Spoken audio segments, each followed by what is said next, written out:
So ఈ రోజు అద్వాని ప్రధాని కాకుండా కారణము మోడీ ఇంకెవరు కాదు, వెంకయ్య నాయుడు. అద్వాని గారు పుణ్యాన వెంకయ్య నాయుడు ఆల్ ఇండియా అధ్యక్షుడైండు. కానీ అద్వాని గారిని ప్రధానమంత్రి కాకుండా చేసిన పురుషాత్తుడు ఈయన. మీకు బీజేపీ ఇంత మూలాలు ఉన్నాయి. ఒక జంగారెడ్డి తోటి పనిచేశారు, ఒక దత్తాత్రేయ, ఒక అటల్ బిహారీ వాజ్పేయి దగ్గరికి పోయి అంత మూలాలు ఉన్న బీజేపీలో మళ్ళా మీరు బీజేపీ మీ సేవలను ఎట్లా వాడుకుంటుంది? బీజేపీ నాతో మాట్లాడరు ఎవరు. అదేంది? తెలియదు. కేసీఆర్ వాడుకున్నాడు కానీ వీళ్ళకి వాడుకోవట్లేదు. ఈటల రాజేందర్ చివరి నిమిషం వరకు ఇక్కడ అధ్యక్షుడు అవుతాడు అనుకుని రాత్రికి రాత్రి రామచంద్ర పేరు వచ్చింది. ఆ రోజు ఆ చిదంబరం రహస్యం ఏంది? కర్ణాటకలో ఆయన సంస్థ వధించారు. ఆయన మీద కేసు కిషన్ రెడ్డి గారి కాలంలో ఈ బాలరాజు విషయం పట్టించుకోలేదు. మీరు అన్నట్టు ఈ బిఎల్ సంతోష్ గారి ఏకైక కోరిక ఇదే, బాలరాజుని తీసుకురావాలనుకుంటే అది ఈటల రాజేందర్ చిటికలో పని కదా. రామచంద్రరావు గారికి షాలో కప్పుతుంది పోయినప్పుడు ఆయన కూడా అక్కడనే ఉన్నాడు. మా దగ్గర కలిసి పని చేసిన అనా నచ్చినని కావాలి. ఈటల రాజేంద్ర ప్రెసిడెంట్ చేస్తే ఇవాళ ఇది వరుస కడుతురు. టీఆర్ఎస్ లో ఎవరు ఉండవు.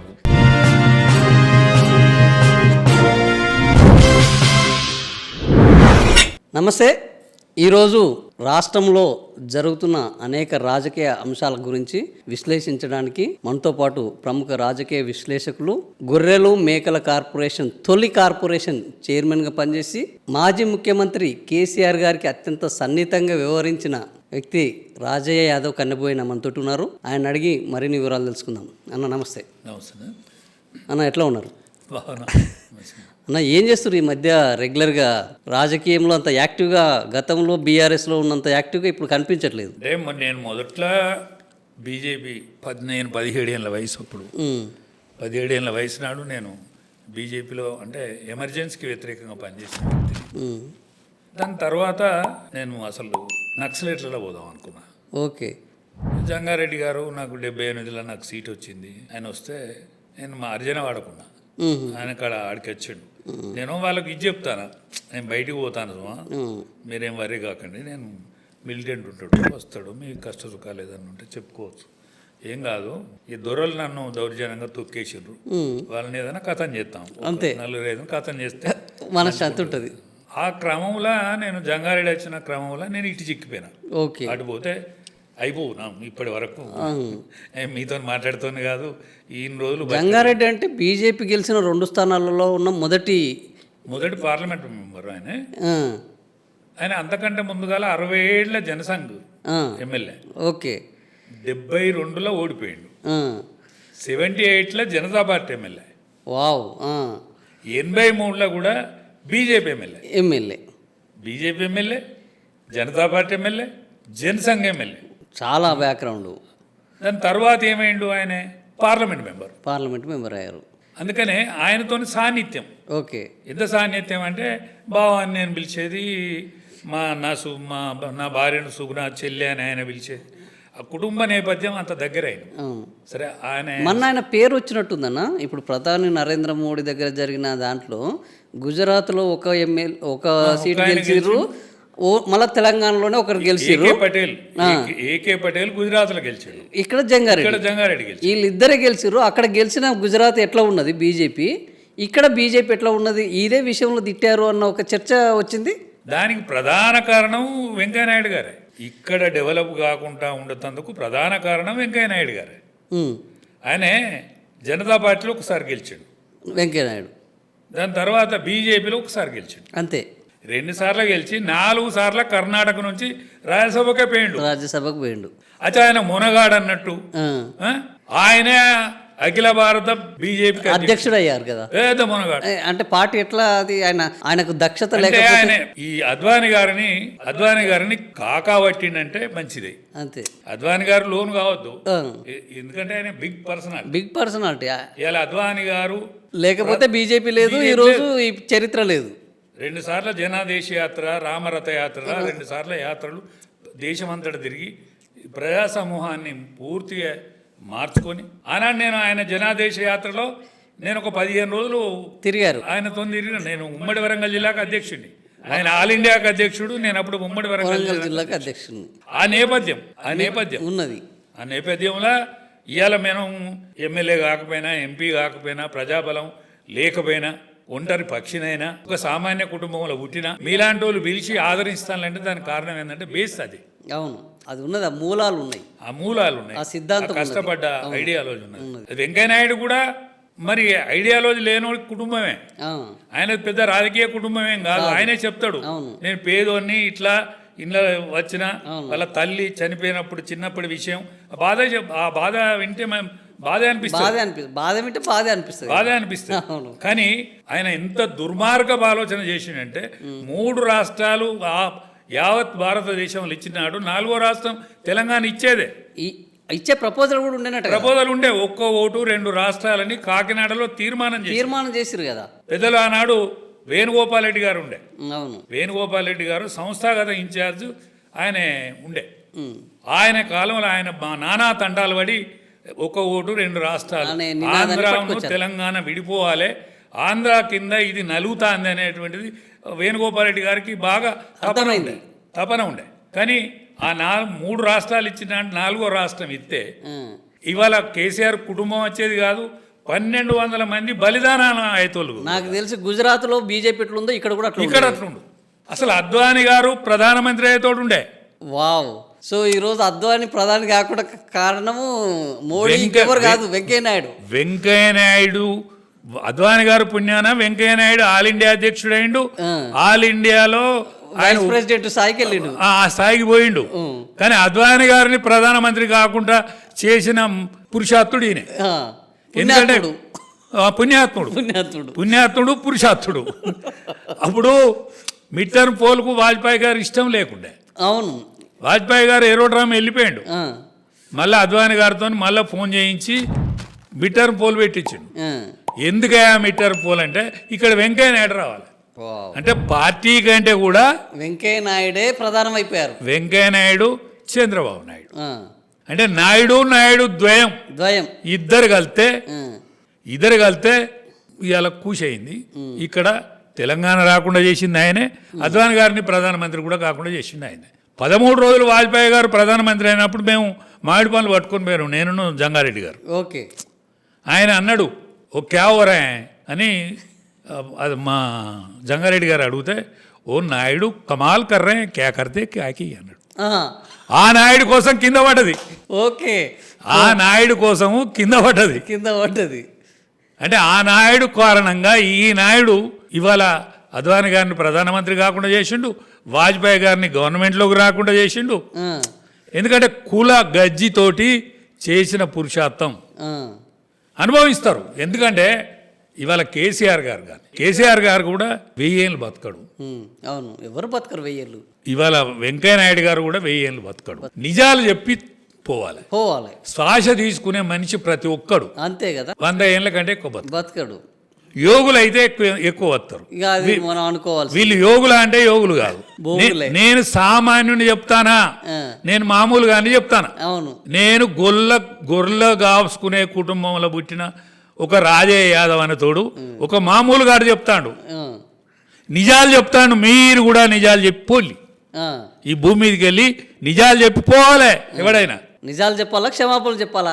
క్షమాపణ చెప్తే ఇంకా మంచిది. నిజాలతో కూడిన క్షమాపణ చెప్తే ఇంకా మంచిది, నిజాయితీతో కూడిన క్షమాపణ. ఇప్పుడు వెంకయ్య నాయుడు ఏమేం చేసిండు, దేనికి తెలంగాణ ఆపిండు, మరి తెలంగాణ ఆగిందా? ఆగలేదు. కానీ చాలా దానికి మూల్యం చెల్లించాల్సి వచ్చింది. 1200 మంది బలిదానాలు అయిండు.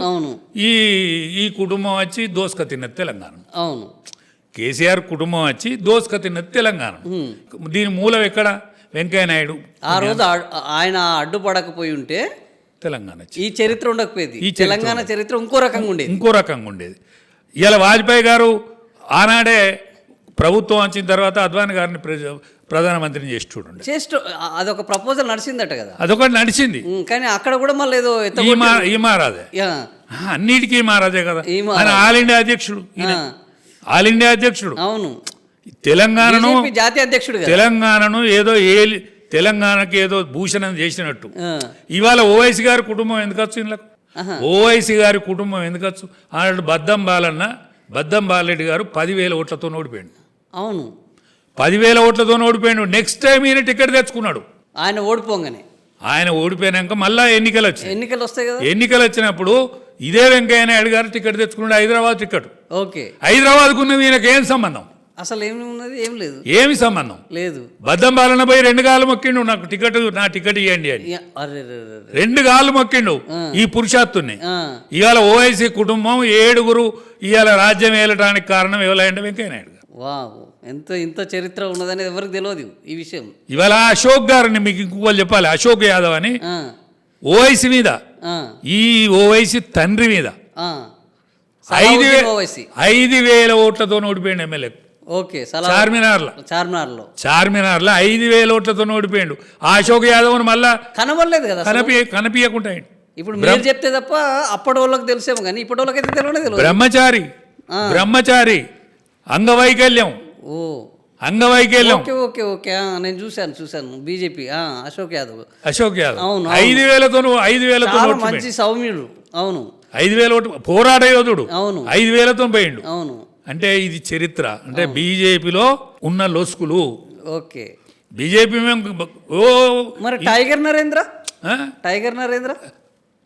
ఆయన కూడా తెలంగాణ యావ కోసం. అవును. ఆయన కూడా అసలు ఓవైసీ కుటుంబాన్ని అడుకునే బాగా బ్రహ్మాండంగా అసలు వాళ్ళకు వీళ్ళకి పడ్డది కదా. వీళ్ళకు బద్దం బాలరెడ్డిను టైగర్ నరేంద్ర. అవును. వీళ్ళు పొట్లాడిళ్ళు పాతవస్తీలో. అవును. అసలు ఈ పొట్లాడిన దాన్ని మళ్ళీ ఫలితం వచ్చే మోపుకు వెంకయ్యనాయుడు వచ్చిండు. కథం ఎసరు పెట్టిండు, దాన్ని నాశనం చేసి. ఓకే. ఇవాళ కూడా ఓవైసీ కుటుంబం ఉండటానికి కారణం ఇవాళ నేనేమంటానంటే బీజేపీ లొసుకులు కూడా చెప్పాలి. నా తరం కూడా చెప్పకపోతే ఈ తరాన్ని తెలియదు, అర్థం కాదు, ఎప్పటికీ తెలియదు. నిజాలు తెలియాలి కదా, అయిపోతాయి. నిజాలు మరుగున పడిపోతే పడిపోతుంది, అది మంచిది కాదు. ఇప్పుడు ఇంకా తాజ్మహల్ కోసం కొట్లాడతాను. అవును. తాజ్మహల్ కోసం తేజోమాల తాజ్మహల్ అనేది తేల్తలేదు కదా. ఇప్పుడు బాబ్రీ మసీదా రామాలయం అని తేలింది, అయిపోయింది. అట్లే ఇప్పుడు మళ్ళీ కొత్తది మొదలుపెట్టి ఇప్పుడు బీజేపీ విషయాలు కూడా తెలియాలి ప్రపంచానికి. అవును, తెలియాలి కదా, ప్రపంచానికి తెలియాలి. అది దానికోసమనే నేను చెప్తాను. ఇప్పుడు మీరు బీజేపీ విషయాలు ప్రపంచానికి తెలవాలంటే మరి అక్కడ ఉన్న ప్రధాని నరేంద్ర మోడీ ఓవైసీని చూసి నేర్చుకోమని చెప్తున్నాడు కదా బీజేపీ వాళ్ళకు. ఇదేం పాఠము అంటే ఇప్పుడు ఒక్క ఓవైసీ కనిపిస్తాడు, 8 మంది పార్లమెంట్ మెంబర్లు ఉండి మీరు ఎవరు కనిపించలేరు అని బాధ. ఇప్పుడు 56 అసెంబ్లీ స్థానాల్లో జాగున్నట్టే కదా. అవును కదా, మళ్ళీ 8 అసెంబ్లీ స్థానాలు కూడా ఇంకో 5-10 ఇంకో 5-6 ఇట్లా మెజార్టీ వస్తుంది కదా. 62 స్థానాలు ఉన్నటువంటిది ఇవాళ సర్పంచ్ ఎన్నికలకు అత్తే దేహాల్లాకేనా ఎలా మేము బాగా బలపడ్డాం అంటున్నాడు కదా. ఏం బలపడ్డాడు? మాకు అప్పుడు 162 వచ్చినాయి, ఇప్పుడు 800 వచ్చినాయి. అట్లా కాదండి, అది వరకు నీకు ఇండిపెండెంట్ల కంటే తక్కువ ఉన్నావు. అవును, నువ్వు రాజ్యం చేస్తానంటావు, టీఆర్ఎస్ కంటే తక్కువ ఉన్నావు. అవును. నువ్వు ఒక్క ఊళ్ళో పోలే. అవును. ఇప్పుడు అయిన ప్రెసిడెంట్ ఒక్క ఊరికి పోలే, ఒక్క ఊరికి. అవును కదా, సర్పంచ్ ఎన్నికల్లో వీళ్ళ యొక్క ఏమున్నది అసలు వాళ్ళు గెలిచిండ్రు, వాళ్ళంతా వాళ్ళు స్వతంత్రంగా వాళ్ళు గెలిచిండ్రు. కనీసం మీరు సపోర్ట్ చేయలే, సపోర్ట్ చేయలేదు, మీరు గ్రామాలు తిరగలే, ప్రచారం చేయలేదు. 8 మంది అసెంబ్లీ మెంబర్లు, 8 మంది పార్లమెంట్ మెంబర్లు ఆత్మావిలోకనం చేసుకోవాలి. మీరు ఎన్ని గ్రామాలకు పోయిన్లు? 16 మంది. మీరు ఎన్ని గ్రామాలకు పోయిన్లు? అంటే రాజాసింగ్ అంటే పాపం ఆయన లెక్క పెట్టుకోవాలి, ఆయన హైదరాబాద్ చెందిన అంతే. కానీ మీరు ఎన్ని గ్రామాలకు పోయిన్లు ఒకసారి న్యాయంగా? ఇవాళ 800 గ్రామ పంచాయతీ గెలిచిన జబ్బలు తరుచుకుంటాను, వాళ్ళందరికి సన్మాన సభ పెడతాను. ఇవాళ టీఆర్ఎస్ సన్మాన సభ పెడతానని పెట్టారు కూడా, భువనగిరిలో టీఆర్ఎస్ పెట్టారు, పెడతానే ఉన్నారు. మీరు పెడతారా? రేపు పెట్టాలి కదా, కనీసం సన్మాన సభ పెట్టాలి. అవును. ఏది మీ అలికిరే లేదు అంటాను. ఎందుకని? స్తబ్దత, ఓని సోయి లేదండి. ఇప్పుడు కేసీఆర్ కుటుంబాన్ని ఇంకా ప్రజలు విధి లేక సమర్థిస్తాను, దిక్కులేక. అంటే బీజేపీ అనేది అనుకున్న స్థాయిలో ముందడుకు వచ్చలేదు కాబట్టి విధి లేక ఇండిపెండెంట్ సమర్థిస్తాను, లేకపోతే టీఆర్ఎస్ నన్ను సమర్థిస్తాను. అంతే, వేరే ఆప్షన్ లేదు కదా. ఆప్షన్ లేదు. అవును కదా. మీరు కనుక బుద్ధివంతులైది అనిపిస్తారు, ప్రభుత్వానికి వ్యతిరేకంగా ఎవడు కొట్లాడితే వాడిని కదా, వాందికి పోతారు కదా. నువ్వు ప్రభుత్వం వ్యతిరేకంగా కొట్లాడతలేవు కదా. వీళ్ళు ప్రభుత్వంలో ఉన్నారా లేదా, వాళ్ళు ఉన్నారా తెలుస్తలేదు కదా. ఇప్పుడు ఎవరు తెలుస్తలేదు. ఆయన వికసిత భారత్ అంటుండు, ఈయన జై రేవంత్ రెడ్డి అంటు. ఒకటే, రేవంత్ రెడ్డిది ఏం తప్పలేదే. ఇవన్నిటి చూస్తే రేవంత్ రెడ్డి తప్పలేదు. మొత్తానికి రేవంత్ రెడ్డి మంచోడు అయ్యిండు. ఎట్లా మంచోడు అయ్యంటే రేవంత్ రెడ్డి వాడు 150, నేను 150 రూపాయలు పట్టుకొని వచ్చిన ఇక్కడికి అవును టాప్ సీదా. అవును నేను అక్కడి నుంచి నా జన్మస్థలం నుంచి నల్లమల్ల అడవుల నుంచి వచ్చినట్టు 150 రూపాయలు పట్టుకొని వచ్చిన. అంటుండు. నేను ప్రింటింగ్ మీద నాకు ఇది ఉండే ఏవిపి ఆఫీసులు ఉన్నా. అవును అప్పుడు నేను పోతే రియల్ ఎస్టేట్ బిజినెస్లకు ఆకర్షితున్నాయన దానిలో పోయినాను ఇంత సంపాదించుకున్నాను. ఖచ్చితంగా తెలంగాణకు వ్యతిరేక పార్టీలో పెరిగిండు ఆయన. 100%. వ్యతిరేక పార్టీలో పెరిగిండు. అవును వ్యతిరేక పార్టీలో పెరిగే వ్యతిరేకంగా ప్రవర్తించే జైలు కూడా పోయిండు. జైలు కూడా పోయిండు. మళ్ళా కాంగ్రెస్ పార్టీకి అధ్యక్షుడైండు. మామూలు కాలేదు. కాంగ్రెస్ ఎంత వేగంగా పోయిండు అంత వేగంగా వచ్చిండు. అదే ఎన్నికలైనాయా కేసీఆర్ను ఓడించిన ప్రజలు. ఈయన రేవంత్ రెడ్డిని వీళ్ళిద్దరి మధ్య పంచాయతీ కాలే. అన్నీ కానీ పురుషార్థుడు అద్దురా అంటే కాంగ్రెస్ పార్టీ గెలిచింది. కాంగ్రెస్ పార్టీ దొరకలే. ఎమ్మెల్యే అనే తోడు ఎమ్మెల్యేకి పోటీ చేసినోడు 3 రోజులు 4 రోజులు ఫరార్. వాడు ఎక్కడ ఎంకులైనా దొరకలే. ఎంకులాడుకొని ఓట్లేసారు. ఎందుకు ఓట్లేసిండ్రు? కేసీఆర్ కుటుంబం రావద్దనే కసి. అంతే. ఈయన ఏం చేసిండు రేవంత్ రెడ్డి? ఈ రేవంత్ రెడ్డికి ఢిల్లీ లెక్క తెలిసింది. ఢిల్లీని ఎట్లా తిప్పుకోవాలో ఎట్లా మేనేజ్ చేస్తే ఢిల్లీ మన కంట్రోల్కి వస్తుందని చలో కంట్రోల్ తెచ్చుకుని ముఖ్యమంత్రి అయితే ముఖ్యమంత్రి అయ్యి ఏ పార్టీలో ఏమి లోసుకులు ఉన్నాయో అవన్నీ ఎంకులాడుకున్నాడు. ఎవడెవడు ఎట్లా ఎలా నీకు కవిత కనబట్టుకున్నాడు. కవిత కనబట్టుకున్నాడు. కవితమ్మ యువతలి రాగానే కవిత కనబట్టుకున్నాడు. పట్టుకున్నాడా ఈమె పోయిందా తెలియదు. ఇంకా అదొక విచిత్రం. పట్టుకున్నాడా ఈమె పోయిందా. నేను మొన్న ఒకటి ఆ కాగితం నా దగ్గర లేదు. అయితే ఏదో ఏడిఆర్ కంపెనీ అని ఆ కంపెనీలో ఈ రేవంత్ రెడ్డి డైరెక్టర్లు ఇద్దరు డైరెక్టర్లు. దాని తర్వాత కొద్ది రోజుల కింద ఈయన విరమించుకున్నాడు. ఆ సిల్సిలాలో ఈమె అడిపోయింది లిక్కర్ కేసులో. లిక్కర్ కేసుకు పోయి ఏం చేసింది? ఢిల్లీ ముఖ్యమంత్రిని ఆగం చేసే పాపం అరవింద్ కేజ్రీవాల్. వాడు 3 రాష్ట్రాలు 4 రాష్ట్రాలలో వాడు ఆల్టర్నేటివ్ అనిపించుకున్నతోడు బోర్ల పడి బొర్ల పడి వాడు షిప్ప పట్టుకొని ఎక్కడన్నాడా అంటే ఇప్పుడు పంజాబ్లో చెప్పుల దెబ్బలు తింటున్నారు పాపం. పంజాబ్లో ఉన్నాడు. ఇప్పుడు ఈమె ఊరు తిరుగుతాను. అవును ఈ తల్లి ఊరు తిరుగుతాను. జనం బాట పెట్టింది. ఏం జనం బాట? ఎవడు మెచ్చిన బాట? ఇప్పుడు కేసీఆర్ బిడ్డనే కదా వార్త. అంతే కదా. ఇప్పుడు కేసీఆర్ బిడ్డనే కదా వార్త. ఇప్పుడు నువ్వు హరీష్ రావుని తిడతాను. ఎందుకు ఇంటాను జనం? హరీష్ రావు ఇంటోడు కాబట్టి తిడతారు. ఇంటారు. గురించి ఇంతవరకు ఎవరు చెప్పలేదు. ఇవి చెప్పేది కొద్దిగా ఆసక్తిగా ఇంటారు. అచ్చా హరీష్ రావు అన్నాడు ఇరిగేషన్ మంత్రి కాదు, వీళ్ళ నాయనే ఇరిగేషన్ మంత్రి. ఆనాడు ఇరిగేషన్ మంత్రి కాదు హరీష్ రావు, కానీ ఆయన వ్యవహారాలు చక్కబెట్టేది ఈయన మంత్రి. తర్వాత ఇరిగేషన్ మంత్రి ఆయనే. కానీ ఆ టైం ఏదైతే నీలాపనింది వచ్చిందో ఆ టైంలో ఇరిగేషన్ మంత్రి కేసీఆర్. అంటే నీ ఇంటి ముచ్చట. ఇప్పుడు కవితకు ప్రజాదరణ ఎందుకు వస్తుంది? ప్రజాదరణ కాదు దాని పేరు. ఇంటి గుట్టు బయట చెప్తా అని వింటారు అన్నట్టు ఆసక్తిగా వింటారు. గొప్పోనింటి వాసాలు గొప్పోని ఇంటి ముచ్చట యువతలికి రావాలి. ఈమె పలసగా కుటుంబం పలసన అవుతుంది. ఈమె అలుగు బిడిస కంటే కనీనం అవుతుంది. అంతే కదా. ఈమె అలుగు బిడిస కంటే కనీనం అవుతుంది. కుటుంబం పతనం అవుతుంది. అంతే కదా. ఇప్పుడు సెకండ్ ఆల్టర్నేటివ్ బీజేపీ ఇలాంటి పార్టీకి సోయలేక, అంటే వీళ్ళు ముందడికి వచ్చి ప్రజాక్షేత్రంలో నిలబడి అనేక మందిని లెక్కలోకి తీసుకొని పోతేనో మంచిగుండు. వీళ్ళు ఆ పని చేస్తలేరు. కానీ బీజేపీకి ఒక ఆదరణ ఏంటంటే ఈ తెచ్చి పెట్టలేదు, వీళ్ళేమి చెమట పడపలేదు. 18 ఏళ్ళ నుంచి 30 ఏళ్ళోడు వీళ్ళ దిక్కున్నారా? వీళ్ళ దిక్కంటే డైరెక్ట్గా నరేంద్ర మోడీ మనసు అది. వాళ్ళు హిందూ బీజేపీ 18 ఏళ్ళ నుంచి 30 ఏళ్ళు. మేము అప్పుడు ఉద్యమం చేసినాడు చూసినాం. మీరు అప్పుడే వచ్చారు కదా. మీరు ఆ యువతరమే కదా మీరు కూడా. నేను 50 ఏళ్ళ నుంచి 70 ఏళ్ళు అయినా. అవును. 50 ఏళ్ళ వయసు నుంచి నాకు 70 ఏళ్ళు వచ్చినాయి. అంటే అప్పుడు మేము ఎక్కడి పోయినా ఈ 18 ఏళ్ళోడు నుంచి 30 ఏళ్ళోడు బస్సు ఎక్కేది వాడే, జెండా ఎక్కేది వాడే, పాట పాడేది వాడే, డోలు కొట్టేది వాడే, సాంగ్ చేసేది వాడే. ఇప్పుడు ఆ జనం బీజేపీలో ఉన్నారు. కానీ వానికి లీడర్ లేని క్యాడర్ అయిపోయింది. బీజేపీకి లీడర్ లేడు. ఏది సాయంకాలం ఇంత మంది ఆపించటోడు, పోలీస్ స్టేషన్ పోయేటోడు, ఇడిపించేటోడు, ఎవరికైనా కష్టం వస్తే ఉరికేటోడు, ఊళ్ళో పంచాయతీ అయితే ఏం కాదు రానితోడు లేడు. వానికి అది లేదు, ఉమ్. దీనికి ఇది లేదు. ఇప్పుడు కిషన్ రెడ్డి మీద చాలా మంచోడే అనే అది ఉంటుంది కానీ కిషన్ రెడ్డి మీద ఎందుకు మరి ఇది ఒక్కటేనే కిషన్ రెడ్డి మంచోడే, సహజంగా మంచోడే. ఆ, కానీ పాత బీజేపీ సెక్షన్ ఉన్నది ఒకటి, ఆ, లక్ష్మణ గారు. ఆ, ఇప్పుడు మాకు 8 పార్లమెంట్ మెంబర్లు బీజేపీలో. అవును 8 పార్లమెంట్ మెంబర్లు అయితే ఎంతమంది? వీళ్ళు ఇద్దరు మంత్రులే. అవును వీళ్ళిద్దరూ పాత బీజేపీ, పాత బీజేపీ లక్ష్మణ్ గారు పాత బీజేపీ. పాత బీజేపీ అంతే. ఆ? ఇప్పుడు ఈ ముగ్గురిని అడిగితే వరం, ఇప్పుడు దేవుని నమ్మే పార్టీ అది. అవును దేవుడు వచ్చి వరం అడిగిండా, ఆ, లక్ష్మణ్ గారు, బండి సంజయ్ గారు, కిషన్ రెడ్డి ఏం గారు, కావాలి మీకేం కావాలి అని అడిగిండు.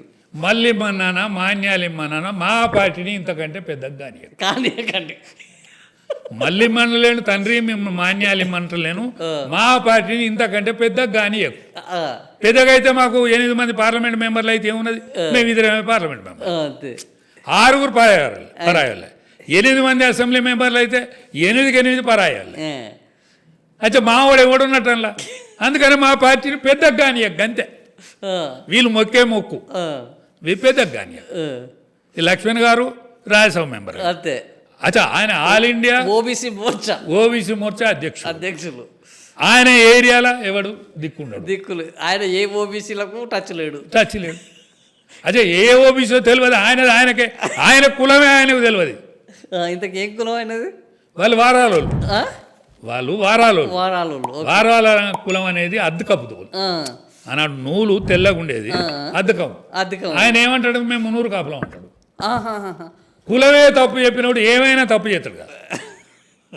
ఆయన పుట్టిన కులాన్నే తప్పు చెప్పేటోడు ఇక ఎంతకైనా తగ్గిస్తాడు కదా అంట. తల్లి కులం ప్రాంతం గురించి తప్పుగా చెప్పుకోవద్దు కదా. ఏదైనా ఏ తప్పైనా మంచిదే. నేను ఇప్పుడు దొరలు కట్టరా నా బతుక బట్టలు, అంతే కదా బ్రహ్మాండంగా. నేను పుట్టింది నేనులే గొర్రెల కాసేపుడు. గొర్రెలు అంటే అసలు లేదు, ఓ 10 మాన్యాలకు దొర లెక్కనే ఉంటుంది వ్యవస్థ. ఉంటా ఉన్నంత మాత్రాన్ని నేను దొరలని చెప్పనా? చెప్పరు కదా, నోటు ఉంచారా? బ్రహ్మాండంగా చెప్తున్నాను నేను. గొల్లోని గొల్లోని గొర్రెల కాసే కుటుంబంలో పుట్టిన మా అవ్వ వ్యవసాయ కూలి, మా అవ్వ పేరు ఉప్పలమ్మ అని గొప్పగా చెప్పుకుంటున్నాను. చాలా గొప్పగా చెప్తాను. అవును, కానీ మీరు చెప్పరా? మీరు నువ్వు వారాల ఆ వారాల కులం అనేది ఒకటి ఉందా ఇప్పుడు? ఉన్నది. ఇప్పుడు మా పరకాల భిక్షపతి గారు మొన్న ఎమ్మెల్యే అయింది కదా. అవును, పరకాల భిక్షపతి గారు వారాలలో వాళ్ళు వీళ్ళు చుట్టాలా. మన రామచంద్రయ్య గారు వనవాస కళ్యాణ క్షేత్రం చేస్తాడు. సంఘ బ్యాక్గ్రౌండ్ మాకు, సంఘంలో ఆయన చాలా ముఖ్యమైన భూమిక పోషించినోడు. ఆయన వారాలలో పుట్టిండు. ఓకే. ఆయన జనగామ పట్టణం వారాలలో పుట్టిండు. ఓకే. ఆయన పెట్టిన భిక్షమే ఈ లక్ష్మణ్ గారు కనిపించింది కారణం. Okay okay okay. వీళ్ళు చెప్తారు మాకు అన్నిటికంటే మేము భారతీయులం, మాకు కులాలు లేవు, మతాలు లేవు. చెప్పేందుకు మంచిగా ఉంటాయి మూలాలు మర్చిపోయి. మూలాలు ఎందుకు మర్చిపోవాలి? మనం పెద్దోళ్ళం అయినంత మాత్రాన అన్ని అన్ని మారిపోతాయా? అటల్ బిహారీ వాజ్పేయి గారు చెప్పిండ్రు, నేను బ్రహ్మచారిని కాదు అని చెప్పిండు. అవును, ఆయన ఒప్పుకున్నాడు. నేను బ్రహ్మచర్యం పాటించలేదు అని ఒప్పుకున్నాడు మహనీయుడు. నేను పెళ్లి చేసుకోలేదు అన్నాడు, అంతేగాని పెళ్లి చేసుకోలేదు, బ్రహ్మచారిని కాదన్నాడు. నేను బ్రహ్మచారిని కాదన్నాడు. ఏంది ఆయనను సత్యం చెప్తే ఈ ప్రపంచం అసలు ఆయన సత్యం చెప్పమని అడిగినోడే లేడు. చెప్పిండు ఆయనంతలో ఆయన. తొలి భారత ప్రధానమంత్రి అయిండు. ఏది? బీజేపీకి. అవును, అంటే ప్రజలు నిజం చెప్తే నమ్ముతారండి. నిజం చెప్తే ఇంకా గొప్పగా చూస్తారు. అవును. మీరు ఎందుకు దాచుకుంటానో తెలుస్తలేదు వీళ్ళకి. నేనేమంటానంటే వెంకయ్య నాయుడు గారు ఇప్పుడు బీజేపీ బాగుపడాలంటే ఈ కిషన్ రెడ్డి, ఇప్పుడు ఈ లక్ష్మణ్ వీళ్ళు పోతే బీజేపీ బాగుపడుతుందా? అంటే వీళ్ళు పోమని నేను అంటలేను. వీళ్ళు నిస్వార్థంగా, అంటే వీళ్ళున్న కాలంలో ఏ స్థాయిలో డెవలప్ అయింది. ఇప్పుడు వేరే పార్టీ నుంచి వచ్చిన తర్వాత 8 మంది పార్లమెంట్ మెంబర్లు ఉన్నారు, మనకు 8 మంది అసెంబ్లీ మెంబర్లు ఉన్నారు. ఇప్పుడు ప్రజానీకం అంతా బీజేపీ కోసం ఎదురు చూస్తుంది. నీకు 18 ఏళ్ళ నుంచి 30 ఏళ్ళు ఉన్నాడు. వాళ్ళందరినీ వ్యాప్తి చేయాలంటే ఒక న్యూట్రల్ మనిషి, ఒక బీసీ ముఖ్యమంత్రిగా మీరు ప్రకటన చేయాలి ఇప్పుడే. ఇప్పుడు బీసీ ముఖ్యమంత్రిని చేస్తాం అని కాదు, ముందే ఒకరిని ప్రకటించాలి. పోయినసారి కూడా బీసీ ముఖ్యమంత్రి అన్నారు నరేంద్ర మోడీ గారే అన్నారు. ఆయన ఎవరు అని చెప్తలేరు కదా. నరేంద్ర మోడీ గారే అన్నారు. ఇవ్వాలని చెప్పనక్కర్లేదు, కొద్దిగా చెప్తే ఇంకా బాగుంటది. కానీ భారత రాజకీయాలల్లో మోడీ గారిని ఎవరు తీసుకొస్తారు ప్రధానమంత్రికి అని అనుకోలేదు. అది ఆయనంతలో ఆయన చేసుకున్నది. లేదు. ఇదే మన ఇప్పుడు రక్షణ మంత్రి రాజ్నాథ్ సింగ్ గారు ప్రెసిడెంట్ ఉంటుంది. అవును, ఆయన ప్రకటన చేసిండు. ఈయన పేరును ఆయన ప్రకటన చేసిండు. ప్రధానమంత్రి క్యాండిడేట్ కాదు, ప్రచార కార్యదర్శిగా ప్రకటన. ఆయనే ప్రధానమంత్రి అయిండు. ఇవాళ ప్రపంచ దేశాల సరసన మనం నిలబడ్డం అంటే రాజ్నాథ్ సింగ్ గారు యొక్క త్యాగం. ఆయన గుర్తించిన విధానం. ఆయన గుర్తించడు ఈయనలో లీడర్ ఉన్నాడని. మీరు కూడా అట్లాంటి లీడర్లను గుర్తించాలి. మీరు కూడా అటువంటి లీడర్ను మీకు ఎరకలేదని కాదు, ఎరుకుండి తప్పిస్తాను మీరు. అవును, అంటే అన్యో కానీ యావత్ భారతదేశంలో బీజేపీ ప్రభుత్వాలు ఎన్డీఏ ప్రభుత్వాలు వచ్చిన కానీ తెలంగాణలో మీరు రానియరు. ఎందుకు? తెలంగాణ అన్యోకని రావద్దని. అన్యోకని ఇక్కడ బీజేపీ రావద్దు. కానీ వస్తుంది బీజేపీ. ఎప్పుడు వస్తుంది? ఇప్పుడున్న కిషన్ రెడ్డి ముసలోడు అవుతాడు, లక్ష్మణ్ గారు ముసలోడు అవుతాడు, బండి సంజయ్ గారు ముసలోడు అవుతాడు, ఈటల రాజేందర్ గారు ముసలోడు అవుతాడు. దాని తర్వాత వచ్చేది బీజేపీ. కానీ వీళ్ళు మాత్రం కారు. వీళ్ళు ఉన్నంత కాలం రాదు. నేనేమంటానంటే బండి సంజయ్ గారు మీరు కానీ నువ్వే ముఖ్యమంత్రిగా, నువ్వు హోమ్ మినిస్టర్గా నువ్వు ఉన్నావు కదా, నువ్వు తెగించి పని చేయి. ఎవరైతే కరెక్ట్ ఉంటారో నువ్వే పని చేయాలి. అవును, అప్పుడు బాగా తెగించండి. ఇప్పుడు ఎందుకు తెగిస్తలేడు? ఇప్పుడు ఎవరు అడ్డం వచ్చిందా? ఆయనకి ఎవరు అడ్డం లేరు, ఎవరికి అడ్డం లేరు. ఎందుకు ఒకటే పరిమితం అవుతాడు. నేనేమంటానంటే పరిమితం కావద్దు, ఆయన విశాలం కావాలి. అవును, ఆయనకి ఇప్పుడు కేంద్ర మంత్రి కూడా ఇచ్చారు, హోంశాఖ సహాయ మంత్రి ఇచ్చారు. ఇప్పుడు బాయ్ సాబ్, ఇప్పుడు నన్ను నేను బీజేపీలో పెరిగిన టీఆర్ఎస్లో విస్తృతంగా ప్రజలకు నేను వెళ్ళిపోయాను. అవును, అంటే నాకు 10,000 బహిరంగ సభలు మాట్లాడంటే సామాన్యం కాదు. 8.5 సంవత్సరాలు నేను మెదక్ జిల్లాకి ఇన్ఛార్జ్. పార్టీ ఎక్కడ వీక్ ఉంటే అక్కడికి నేను పోయి పనిచేసేది. మహబూబ్ నగర్ పోయి పనిచేసిన, భద్రాచలం పోయి పనిచేసిన. సరే పనిచేసినా నాకేం రాకున్నా విస్తృతంగా నేను తెలిసిన. ఇప్పుడు మీలాంటి అందరికి మీరు పరిచయం. ఇంకా రాజయ్య యాదవ్ అంటే అందరికి సోషల్ మీడియా పుణ్యం. రాజకీయంలో కొద్దిగా అవగాహన ఉన్న వాళ్ళు, సోషల్ మీడియాలో అవగాహన ఉన్న వాళ్ళందరికీ మీరు పరిచయం. అరే నన్ను మంత్రులందరూ మందలిస్తారు. అవును, ఏదైనా మీటింగ్ పోతే మంత్రులందరూ మందలిస్తారు. నేనేమంటున్నాను, రాజకీయంలో ఉన్న వాళ్ళకి మీరు తెలియకపోతే వాడు రాజకీయంలో లేనట్టు. ఇప్పుడు వేళ నాకు తుమ్మల నాగేశ్వరరావు గారు మేము ఒక సంవత్సరీకాన్ని పోయినాం. అక్కడ బహిరంగ సభ అయింది. వరంగల్ జిల్లా, పాత వరంగల్ జిల్లాలో మనం మీటింగ్ పెట్టుకున్నాం. ఓకే, సంవత్సరీకానికి వచ్చింది ఆయన. ఓకే, రాజనా నీ వీడియోలు చూస్తానా నేను అన్నాను. అంతే కదా, నీ వీడియోలు చూస్తానా, నేను మమ్మల్ని కూడా తిడతాను, నువ్వు గట్టిగా తిడుతున్నారు, మమ్మల్ని కూడా తిడతాను. నువ్వు కేసీఆర్ నువ్వు అయితే మాతో కాకపోవు, కేసీఆర్ నువ్వు బడిపెట్టి ఎవరు తిట్టకపోదు, మా వాళ్ళు అయితే కాదు, మాతో కాకపోవు, నీతో మంచిగా అవుతుంది. ఆ విషయంలో మేము హ్యాపీ. అచ్చా, మమ్మల్ని తిట్టినా కూడా మంచిగానే తిడతావు నువ్వు తిట్టేది తిడతావు. అంటే దీనికి కారణం ఏంటిది? నేను నిష్కర్ష మనం ఏం ఆశిస్తలేము, దాచుకోవాల్సింది కూడా లేదు. నన్ను గొర్రెల పెంపకందారుల సెల్కు అధ్యక్షుని చేసిండు, మొదటి అధ్యక్షుడు. దానికి మూలమే మీరు కదా అసలు. నేను మూలం. అవును. అచ్చా, ఆల్ ఇండియాలో నిషేధం ఉన్నాడు, నేను పోరాటం చేసి తెచ్చిన. దత్తాత్రేయ గారు పుణ్యాన, జంగారెడ్డి గారు పుణ్యాన ఆల్ ఇండియాలో నిషేధం ఎత్తివేయించిన. నేను వద్దన్నా, నేను వద్దు, ఆ పేరు చాలు నాకు, ఇక దీన్ని చేసి నువ్వేదో కూజ్ చేస్తావు, దీంట్లో మీకు ఏదో కొంటితనం కనిపిస్తుంది నాకు. ఎందుకంటే మీరు డైరెక్ట్ చెక్కులు ఇస్తే, మా వాళ్ళకి చెక్కులు ఇస్తే నాకు చైర్మన్, లేకపోతే వద్దు, నువ్వే ఉండాలి మొదలు అన్నాడు. నన్ను నా భుజాన కత్తి పెట్టి, తుపాకి పెట్టి మా గొల్లోళ్ళను 1000 కోట్లు కత్తిరించిన. 1000 కోట్లు కత్తిరించాను. 1000 కోట్లు కత్తిరించినా కూడా మరి దాని మీద వాళ్ళు వచ్చింది కదా, ఏది సిబిఐ ఈడీ వచ్చింది. మరి రాజా యాదవ్ గారిని పిలవలేదు. అదే కదా, నేను చైర్మన్ కదా, నన్ను పిలవాలి. బాలరాజ్ యాదవ్ని పిలుస్తున్నారు, నన్ను పిలవాలి కదా. మరి ఎందుకు పిలుస్తలేరు? అంటే మీరు మంత్రాంగం చేశారా? అట్లాంటి కాదు, నాది కనుక దోషం ఉంటే పిలుతురు కదా అంటాను. ఇప్పుడు మొన్న ఈటల భయపడ్డారేమో పాపం. మొన్న ఈటల రాజేందర్ గారిని పిలిచిండ్రు, కేసీఆర్ గారిని పిలిచిండ్రు, అందరిని పిలిచారు, హరీష్ని పిలిచిండ్రు. మరి నన్ను ఎందుకు పిలిచలేరు? ఇప్పటికైనా పిలిపిలి.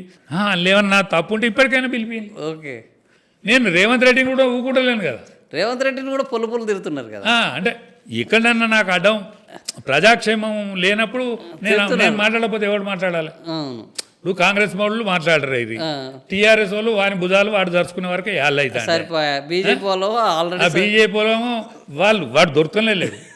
సోషల్ మీడియాకు మీరు దూరంలో ఉన్నారు. మీరు యాక్టివ్ కావాలంటే సోషల్ మీడియాకు ఆమెడ దూరం ఉన్నారు. ఆవిడ దూరం ఒక్క మా రఘునందన్ తప్ప సోషల్ మీడియా ఎవరు లేరు వాస్తవం. ఒక అరవింద్ గారు. అరవింద్ గారు కూడా తక్కువే వాస్తవానికి. అచ్చా సోషల్ మీడియాలో మా ఏకైక వ్యక్తిని నేనే మాట్లాడా. ఇప్పుడు మీరు YouTube star, BJP YouTube star. అంటే నాకు ఎట్లా తెలుస్తుంది అంటే నేను ఏదైనా పెళ్ళికి పోతే గుమ్ము కుడతారు నా చుట్టూ. కూడతారు ఫోటోలు దిగుతారు.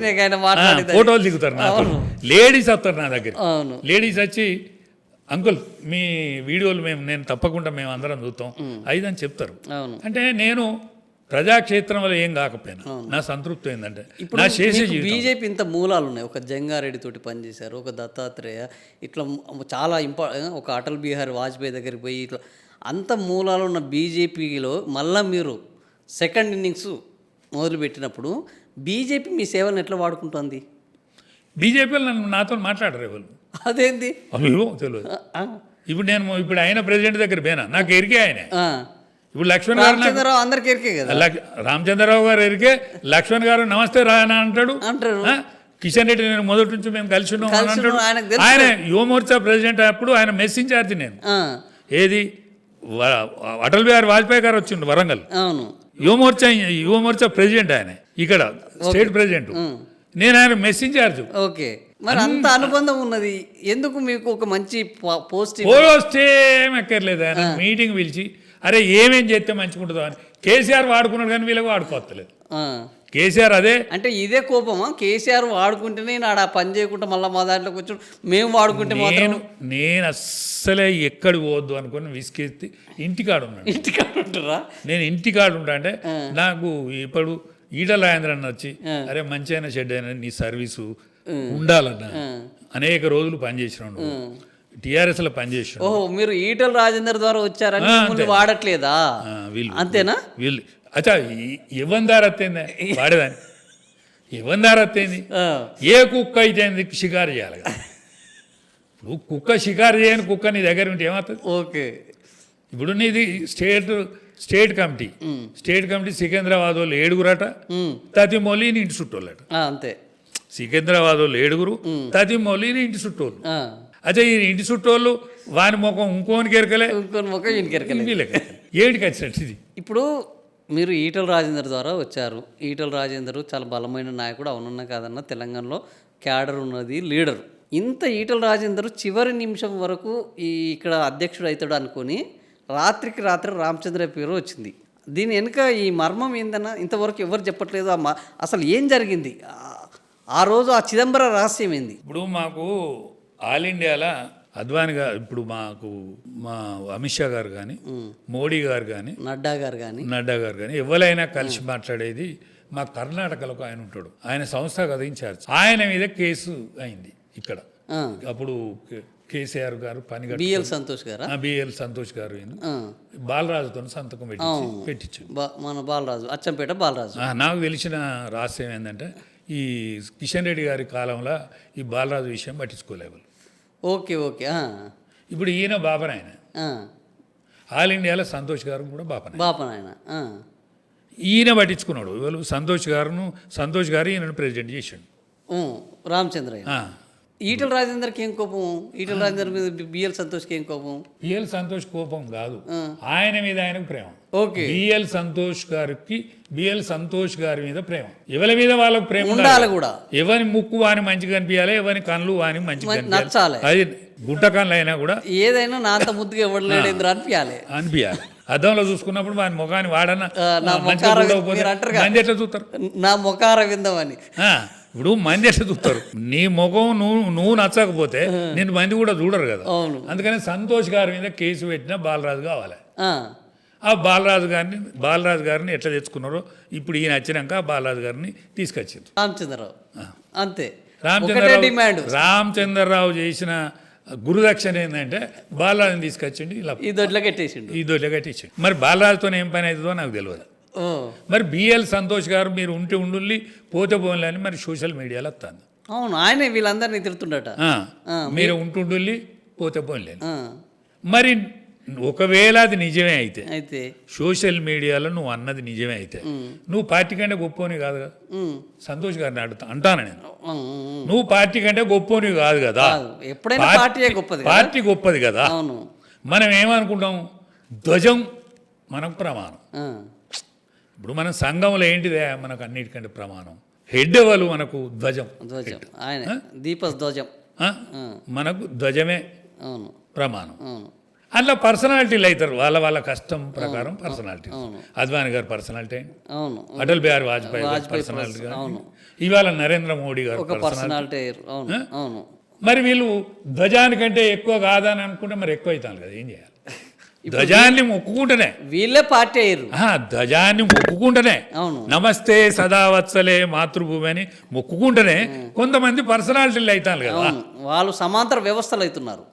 ఇవాళ మాకు సర్సంఘ్ చాలక్ గారు ఉన్నారు, సర్సంఘ్ చాలక్ గారు ఉన్నారు. ఆయన కూడా 75 ఏళ్ళు ఉంటాడు, మోహన్ భగవత్.